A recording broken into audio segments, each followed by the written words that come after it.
ঢাকাই সিনেমার এ সময়ের জনপ্রিয় অভিনেত্রী শবনম বুবলী। কোরবানির ঈদে তার অভিনীত রিভেঞ্জ সিনেমাটি মুক্তির পর থেকে আলোচনায় এই অভিনেত্রী। সিনেমার প্রচারণায় না থাকায় নির্মাতা ও প্রযোজক এমটি ইকবালের পরবর্তী সিনেমা থেকে বাদ পড়েছেন বুবলী, এমন শিরোনামে সয়লাব দেশের সংবাদ মাধ্যম।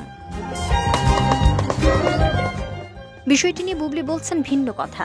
তার দাবি, শাকিব খানকে নিয়ে আপত্তিকর মন্তব্য করার কারণেই পরিচালক মোহাম্মদ ইকবালের ব্রিটিশ সিনেমা থেকে সরে দাঁড়িয়েছেন তিনি। আর নির্মাতা বলছেন, বুবলীর দর্শকপ্রিয়তা কমে গেছে, তাই সিনেমা থেকে বাদ দেওয়া হয়েছে এ অভিনেত্রীকে।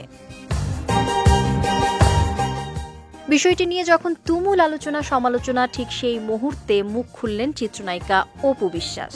বুবলীকে উদ্দেশ্য করে শাকিব খানের প্রথম স্ত্রী বললেন, দুর্বল গেম প্ল্যান।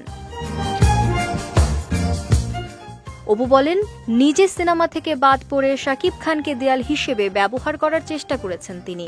ছবি থেকে বাদ না পড়লে শাকিবের প্রতি দরদ দেখানো এমন কোনো বাক্য ব্যবহার করতেন না এই মহিলা।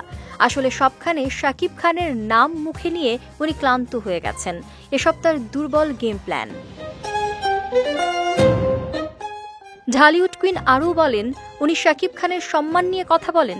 যখন প্রিয়তমার প্রচারে গিয়ে অভিনেতা আফরান নিশো শাকিব খানকে নিয়ে নেতিবাচক কথা বলল, তখন ওনার মুখে শোনা গেল সেই নিশোর প্রশংসা।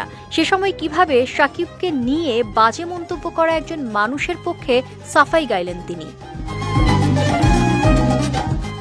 এদিকে বুবলী বলেন, আমার পরিবার বলেন, সহশিল্পী বলেন, সব সম্পর্কের ঊর্ধ্বে আমার সন্তানের বাবা। তাকে নিয়ে যদি কোনো ব্যক্তি অসম্মানজনক কোনো মন্তব্য করেন, আমি অবশ্যই সে ব্যক্তিকে এড়িয়ে চলব।